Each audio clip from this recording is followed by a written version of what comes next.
तो नीतीश कुमार जी का वक्तव्य आपने सुना होगा मीडिया के माध्यम से, टीवी पर। वो सदन में क्या क्या बोले महिलाओं के बारे में और भी बहुत सारा बात। और नीतीश कुमार जी का बेटा अब उनका उत्तराधिकारी बनने के लिए तैयार है। तो ये वंश परंपरा नहीं तो क्या है? आम लोग राजनीति नहीं कर सकते इसका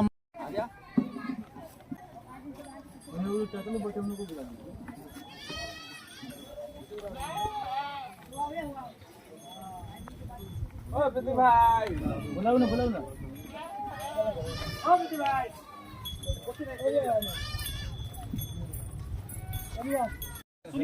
थोड़ा चर्चा हो जाए पार्टी के बारे में। आप शुरू की। आज से 6 महीना लगभग पहले 2 अक्टूबर 2024 को गांधी जयंती के अवसर पर इस पार्टी की स्थापना हुई और इसका नाम रखा गया जन सुराज। इसके सूत्रधार इस पार्टी के संस्थापक माननीय प्रशांत किशोर जी हैं। प्रशांत किशोर जी का नाम जाने होइएगा। पहले से पदयात्रा पर निकले थे, आज से 2 साल पहले, 2.5 साल पहले, और हम लोगों के शिवहर तरफ से क्रॉस किए थे, इधर नहीं, और चंपारण से शुरू किए थे और शिवहर होते हुए इधर पूर्वांचल की ओर भी गए थे, दरभंगा, मधुबनी, सब जगह घूमे थे। आज भी उनका पदयात्रा बंद नहीं है, लेकिन 2025 के विधानसभा चुनाव के बाद पदयात्रा पर फिर निकलेंगे। अभी वो प्रचार अभियान में है और फिर चंपारण तरफ से शुरू किए हैं अपना प्रचार। फिर जाएंगे उधर पूर्वांचल की ओर, शिवहर में भी है उनका कार्यक्रम। अभी उसका डेट नहीं आया कि शिवहर कब होगा। तो इस तरह बिहार की राजनीतिक बदहाली को देखकर, राजनीतिक उथल पुथल को देखकर, या ऐसे कहिए कि जब कोई बड़ा बदलाव होने की लोग उम्मीद करते हैं, जनता में त्रासदी जैसा जनता जब महसूस करने लगता है, सरकार से लोग परेशानी महसूस करता है, तब कोई न कोई बड़े महापुरुष आते हैं। जैसे गांधी जी आए अंग्रेज़ों को भगाने के लिए, नेताजी सुभाष चंद्र बोस, भगत सिंह, चंद्रशेखर आज़ाद, राजगुरु, बहुत सारे लोग आए। कुछ लोग अपनी जान भी गंवा दिए, फांसी पर गए, लेकिन अंग्रेज भागे, अंततः अंग्रेज गए। तो उसी तरह फिर जयप्रकाश नारायण का आंदोलन आपने सुना होगा, 1974 का जेपी आंदोलन, जिसकी ऊपर हमारे वो क्या नाम है, लालू प्रसाद यादव और नीतीश कुमार अपने विधायक थे, रघुवंश बाबू, सब कुछ, राम स्वागत राय, सब कोई जेपी आंदोलन से ही आए थे। और छात्र आंदोलन हुआ बिहार में जेपी आंदोलन के नेतृत्व में, जयप्रकाश के नेतृत्व में। और न केवल बिहार बल्कि देश की सरकार गिर गई। उस समय इंदिरा गांधी की सरकार थी, हुकूमत बदल गई। तो हम लोग फील करते हैं कि आज भी बिहार में वैसी ही अराजकता है। और आप भी फील करते होइएगा कि 1990 से 2005 के बीच में लालू जी की सरकार थी, और स्वयं मुख्यमंत्री थे, उनकी पत्नी भी मुख्यमंत्री हुई, और अपने शासनकाल में बहुत बड़ा चारा घोटाला किए थे। कौन नहीं जानता है, पूरा बिहार और देश जानता है। और लालू जी उसमें जेल गए। किया, आपको कोई रिएक्शन देना है आप दीजिएगा, परिवार का विकास किया। उसके बाद नीतीश कुमार जी आए। आज नीतीश कुमार की उम्र ढलान पर है, और वो क्या क्या बोलते हैं सदन में, अब मैं इन पर बोल रहा हूँ। उनका तो बहुत, वो अपने परिवार में, लालू जी किसी को छोड़े हैं, सभी राजनीति में आ गए, सभी पद पर है। क्या यही होना चाहिए? बेटी, पत्नी, स्वयं, बेटा, दोनों बेटा, एगो बेटी अभी हार गई है ना, तो वो जीत जाती, तो थोड़ा से आ रही है। तो नीतीश जी कहते थे कि मेरे सिवा मेरे परिवार का कोई राजनीति में नहीं आएगा। आज नीतीश कुमार का खुला संदेश आ गया, उनका बेटा राजनीति में आ गया। अब उसका बयान हम आप सुन रहे हैं, टीवी पर देख रहे हैं। नीतीश कुमार जी का बेटा आया है, और एक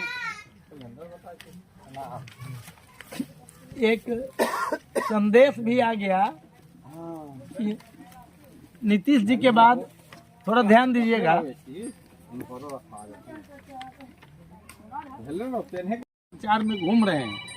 प्रशांत जी बेशक एक अच्छे, ईमानदार और बिहार के लिए सोचने वाले आदमी हैं। ये अपने इस कैलेंडर के माध्यम से करेंगे तो बहुत कुछ, लेकिन इन्हें मुख्य रूप से जो 5 काम को इन्होंने चुना है, चिन्हित किया है और इसके बारे में इन्होंने लिखा है कि जन सुराज आएगा, 5 चीज़ हो जाएगा जो लिखे।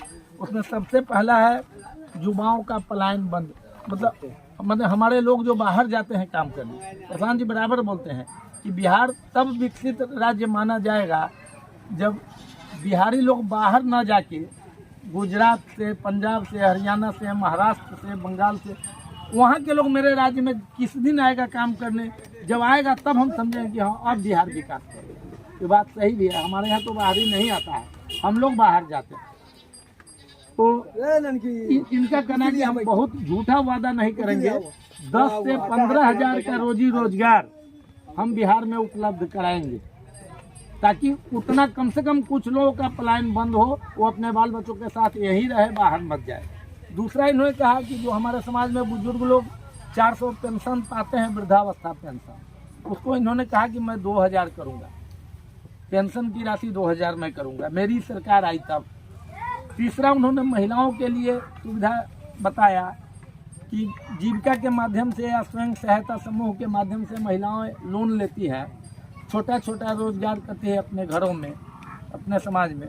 उनका जो ब्याज का दर है वो कम से कम 1 रुपया प्रति सैकड़ा लगता है उन लोगों को, कम से कम, उससे कम।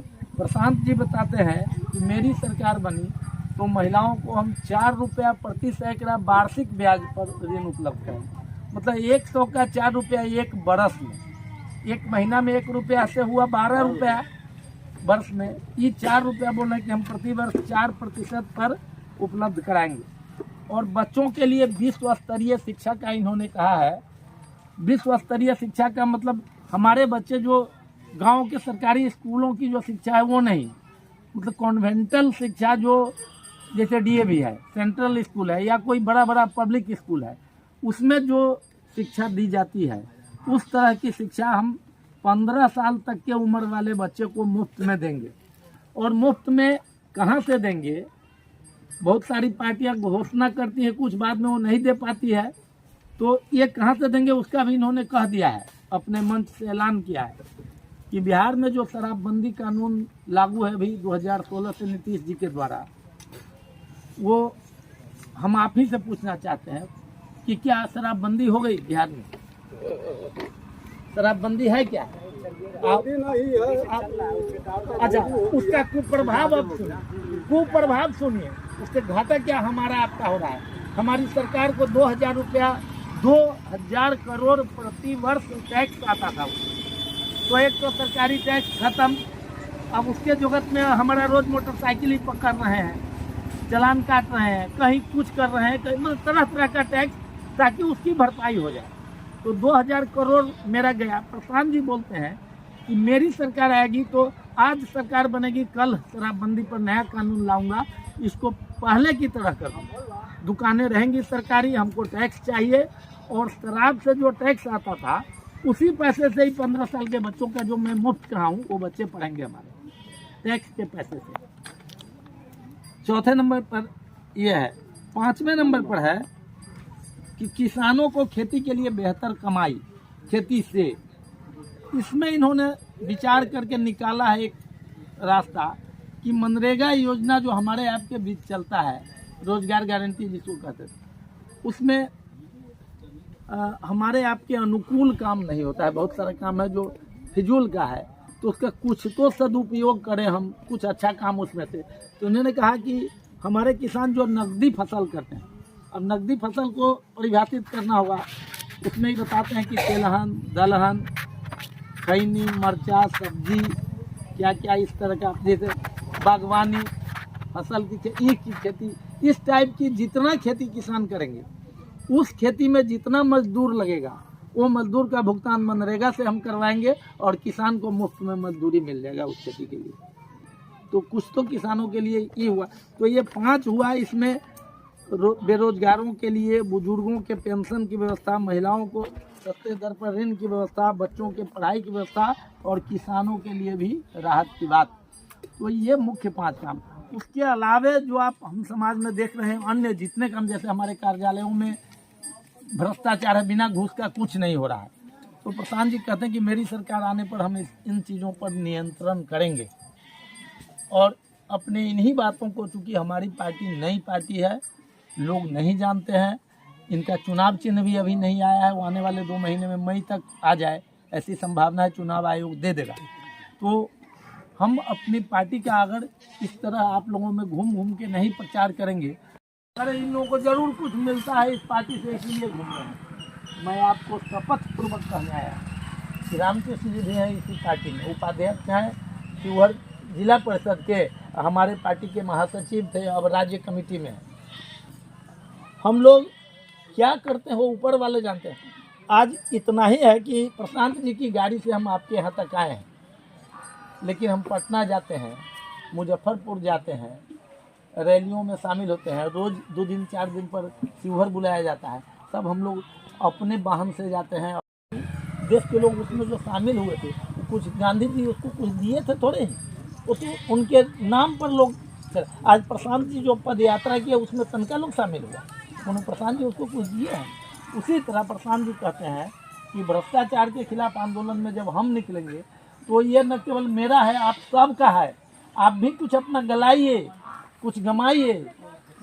वो ये भी कहते हैं कि जो पढ़े लिखे और बहुत, चाहे अनपढ़ में भी जो बहुत समझदार लोग हैं, वो इस बात को समझे कि नहीं ये हमारा कर्तव्य है, ये हम न करेंगे तो हमारी आने वाली पीढ़ी बिगड़ जाएगी, हमारे बाल बच्चों का रोजगार छीना जा रहा है। ये सब जो समस्याएं हैं, इसके लिए सजग होना पड़ता है सबको। भले ही हम जहाँ 5 करोड़ की संख्या होगी और वहाँ अगर 85,000 लोग खड़ा हो जाए तो वही बहुत बड़ी बात है। आंदोलन कोई 1-2 आदमी करता है, धीरे धीरे समाज उसको पकड़ लेता है, उस रास्ते पर आ जाता है, लोग जानता है कि हाँ ये अच्छा काम कर रहे हैं। तो हम वही कहने के लिए तो बहुत सारी बातें हैं, और आपको अब हमारे रामकृष्ण जी बता देंगे, और लोग ये अगर कुछ बताना चाहें।